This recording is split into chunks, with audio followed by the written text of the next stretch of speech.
Welcome back, Nickland's Comic Corner Classics as Non-Classics. This is episode number 990 and Doubleshot number 884. I got two Superman trades. The very first Superman trades from the run of Brian Michael Bendis, a run that started just last year.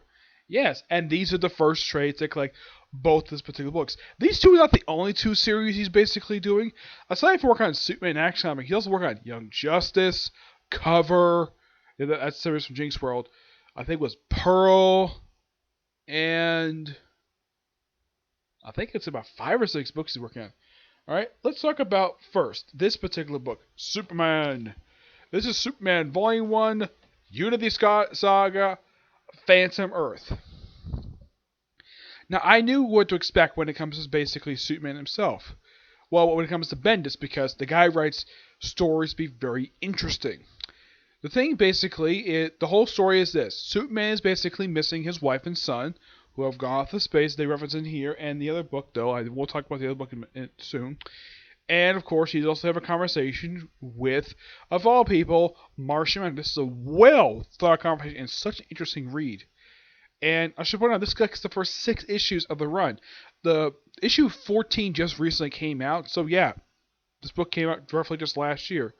And the story for this one is this, is that after the whole, aside from the whole missing thing, all of a sudden, the Earth goes into the Phantom Zone. Yep, no idea why, it's just that at this point, well, there kind of is a reason why. It's revealed later that this was actually done by accident. Apparently, Star Labs did this, because they want to experiment with the technology from the Phantom Zone projector. And Superman Superman also gets his Fortress of Solitude, which was destroyed. The first one he had, which was destroyed during the Man of Steel miniseries, it gets completely rebuilt thanks to another crystal that Superman had to rebuild it. Got new laboratories, new trophies, basically everything is fixed for him. Basically new status quo. And it's a lot bigger. It's huge. It takes up almost a... the size of this thing looks like it takes up a whole major city. That's what it could be. And plus, while Earth is in the Phantom Zone, apparently everyone's affected. Now, here's something I thought was really interesting. My friend Timmy pointed this out, though. I was shocked to see this. It was something, though. The fact that this character's only appeared in the Superman films, the live-action films, with Christopher Reeve. Okay, let me get to this guy. No, that's not it. Okay, here he is. From Superman 4, The Quest for Peace. I give to you the Nuclear Man. Yes, making his first comic book appearance. Yeah, I am so surprised Bendis brought this guy into the comics. A character who essentially put in the films was a clone of Superman, made from one of his hairs. Yes, and powered by nuclear weapons. Yeah, it was basically Christopher Reeve's whole thing. It's anti-nuclear message. Yep. Of course, here's the thing. Superman briefly fights the guy who destroyed Krypton. And, of course, eventually Earth gets out of the Phantom Zone. And that's that. It's a good start to, basically, Bendis' run for Superman. And also you see guest star appearances, not only from the Nuclear Man, but also Batman, both Adams. That includes basically Roy Cheadle and Ray Palmer. Heck, even Adam Strange pops up in here. I'm like, dang. Well, since it affect the whole planet, why not have a bunch of superheroes show up? Not a bad idea. This is great. I'm going to give this book a 9 out of 10. Really, really good. Alright, next the book that I think that I do agree when this was coming out. Initially, it was very mixed because didn't know much was going on with this one. This is Superman Action Comics, Volume 1. The Invisible Mafia. Oh, I also forgot to mention the artist on here. Yeah, basically, Bendis has on here Ivy Reyes. I gotta hand to DC. Putting with Ivy Reyes is a fantastic stroke of genius. Ivy Reyes basically is one of those artists who work with Jeff Johns. So, why not put him with another really big name in the comic industry, Brian Michael Bendis? That is really good. And I think he does, as far as I can tell, he does all the issues in here. Yeah, Ivy Reyes does he even does this cover. This cover is done by him, Joe Perita, who's the inker, and Alex St. Clair, who's the colorist. This one, he's basically with a few different artists, and he's with like 4 different artists on here. For these 6 issues, takes up Action Comics 1001 to 1006. This one, he has 4 artists in these issues. You have Ryan Snook, Patrick Gleason, Yannick Parikh, and Wade von Grubiger. This one is simply put this. Now, also, we get Lois Earth from space in this story, and there's something at the ending of this. I don't think it's this one, is it? I don't think so. No. Was it? I want to check and see about this, just to be sure. Oh yeah, basically, yeah, this happens in the end. John returns to Earth, looking like this, setting up stuff for later. This one has Lois return to Earth for some reason. Also, John looked like he had aged about 5 years, even though he had been gone maybe a month, maybe 2 at most. Yeah, and of course, he goes back to Earth, and yeah, of course, Lois comes back to Earth. Yeah, under disguise, apparently hiding. At one point, she's found by Lex Luthor, of all people. I'm like, okay, I get the fact he's Lex Luthor, but how in the world did he find out where Lois is? It's never explained. Oh yeah, where's Lois hiding out? Why, it's Chicago. Okay. Oh, what's the whole story of the Invisible Mafia? There is this red cloud killing a bunch of gangsters. Also, this book has the return of 2 characters, one of whom makes his first appearance in 7 years. Which character is that? James Harper, the Guardian, the original one created by Jack Kirby. Like, reading this again, I have completely forgot he showed up. I knew about one other character who shows up in here, and I was so happy to see him. Yeah. They also basically kind of wrap up the loose thread of Superman. Well, there's just the whole thing with Superman being accused of starting out the fires of Metropolis. Yeah, that was actually a big fat lie. Basically, a kid was bribed to tell the deputy chief of the Metropolis Fire Department, that he was responsible. I even love how this book begins. Basically, a bunch of, I think these are criminals, firing a machine gun at him. Yeah, that's typical Superman for you. Of course, his artwork is done by the ever awesome Patrick Gleason, who has worked the Superman books before, so at least Bendis picked a good person to work with. Yep. And the Deputy Chief, how do you pronounce his name? Monroe? Yeah, the Deputy Chief. Moore. Yeah, Deputy Chief Moore. She is a great supporting character here. And it's hinted that she may have a thing for Superman, but it's never fully developed on. Yeah, of course, I love this picture, like, placing this ball that gave this information. We see, on this page, I see Lex Luthor, Brainiac, Mr. Freeze. Looks like Humpty Dumpty. I don't know who this person is. Well, it looks like Dan DiDio. I'm like, seriously. Bendis. Oh my gosh, it's Dan DiDio. Yeah. I know that picture is Dan DiDio because I've seen pictures of the guy. So yeah, there's a guy with a face print on his face. No idea who this guy is. The guy looks like Clayface. Don't know who this guy eye patch. And Hugo Strange. Yeah, this was his Diddy profile, but this is so funny.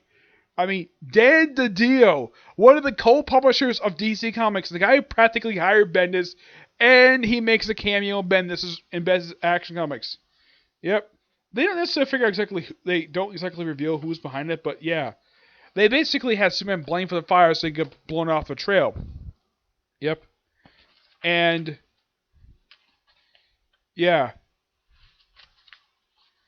Let's see if I can find him here. Yeah, there's this mysterious guy, and of course, here's Red Cloud. Who this Red Cloud is particularly very bizarre. Yeah, it's somebody no one expected to be Red Cloud. There was no hints. Heck, this one basically prints articles based upon frickin' lies. Like, no evidence to support. Okay, yeah, the second issue of this book opens up with a gangster falling from the frickin' sky, dying.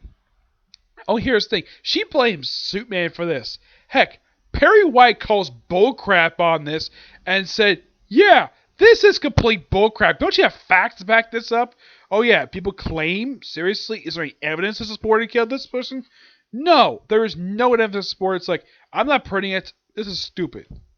Heck, at least Perry White, at least, one thing I appreciate Bendis writing Perry White, he's not written to be stupid. He's written to be somebody who knows Superman really well, and He trusts him. Basically, even he can tell that the story is complete bullcrap. Yep. And look, here he is, the Guardian. Heck, despite the fact the costume has a slight redesign, it's James Harper, the original Guardian, making his first appearance in 7 years. You might be thinking, what the heck he's doing for 7 years? Nothing. Absolutely nothing. And then, like, not long after, we had the return. Of course, we have Clark investigating. Well, we also have Cat Grant pops up in here, who's a completely different look than how she's looking at the page of Supergirl. Yeah, for some reason, they actually abandoned the actress's look from the TV show, and now they go back to the traditional young, smoking hot woman who was a potential love interest for Clark. I'm sure Bendis probably saw that image from the pages of Supergirl when Steve Leonard probably, with the artist who drew it, but like, yeah, that's that's stupid. Why the heck would you only Cat Grant like the actress that plays her on Supergirl? So he probably told the artist, hey, draw Cat Grant how she's supposed to be looked. Not like look like the actress plays on the show. Don't make her look like she's in her 50s. Make her the same age as Clark. That's probably what happened. Yep. Yeah, Batman shows up in here as well. The whole thing with Kryptonite, it's really interesting. Let's see if I can find him here. I know he pops up in here at some point. Yeah, and of course Batman robs reporter of her Kryptonite. Yeah, frickin' Batman of all people. Which is so funny. It's like, you got your story. Yeah. But when I saw this guy, because how much of a fan I am of this character, I am so happy he finally had the real deal. Not some imposter, not some supernatural version of him, which I thought was really dumb. Yeah, let's see if I can find. I know he shows up in this series. Like, I was like, oh my god, thank you, Bendis. We even returned even the Dial H. Yes, Dial H, yeah. That's set up for the ongoing series published right now. And look, we have the return of Vic Sage, the Question, the real one. Not the supernatural one. Not the stupid Vic Sage pops up in New Suicide Squad. This is the actual Vic Sage. Steve Ditko all the way with this character. Even he's questioned the whole conspiracy, like, who is Red Cloud? Who is Red Cloud? Well, okay. We also have Deputy Chief Moore. 1 second here. Appearing in a different outfit than she uses. Wearing a dress, not a bad idea. And of course, her life is saved by Superman this issue. And they review who Red Cloud is. It's the reporter who has been appearing in this run. I'm sure a lot of people are like, yeah, don't care about this. I was like, okay, it's somebody I did not expect. Yep, of course, we have Miss Up with the Mayor. And Superman fights Red Cloud. I think Red Cloud gets away. And they reveal, I think this is supposed to be Red Cloud's mother. This woman who apparently reveals that she has bought the Daily Planet. And also she's the owner of the car, the green car that Superman wrecked back to Action Comics #1. She apparently owns this thing now. Yeah. I think this, let's see. I think this was the book that actually had the, no, I think this was the one with the flashback. I think it was this one right here. Where, yeah, I think it was this one. Where you have a flashback in here of John basically imitating his father. Of taking a green car and smashing against something. Yeah, my guess is Bendis basically doing like the whole thing of, well, like father, like son. Let's see if I can find it here. I know it's in this one here. Because it's a flashback they have in here of him. Yeah, and also Live Wire pops up in here. Yes, Live Wire. Last time anybody saw her. Last time I can think of I saw her was back in the pages of Supergirl. Actually, no, it wasn't Supergirl, it was Batgirl. Yes. The previous Raiders run who had an appearance by her.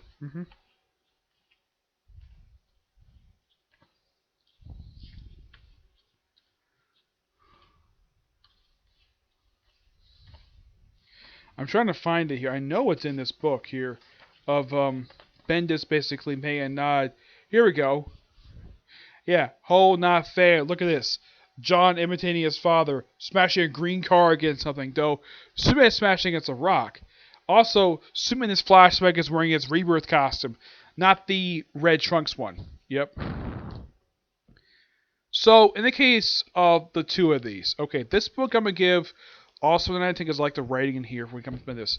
I gotta say, for the two trades released so far, like, this one is really good. I thoroughly enjoy it. It's a good piece for Superman. This one, I'm interested, but, of course, next comes Event Leviathan. Also, why in the world they had it where they ended where somehow someone bought the Daily Planet? It's particularly very weird. Yeah, perfect start to Superman's run. Haven't fired Red Cloud. Okay, fine. Give this book a 9 out of 10. Now, I have no problem with Bendis introducing new supporting characters to Superman. After all, it's not a bad idea to do. He doesn't have that big amount of supporting characters.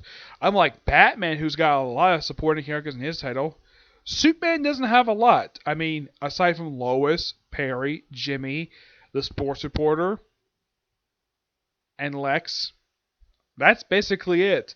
That's the only characters I can think of. You could probably say they are supporting characters of Superman. Him creating his own supporting characters for Superman in addition to the regular ones, that's fine. I have no problem with that. Giving him new villains to fight, no problem at all with that, because the thing is with his villains, a lot of whom basically are not that well known outside the comics.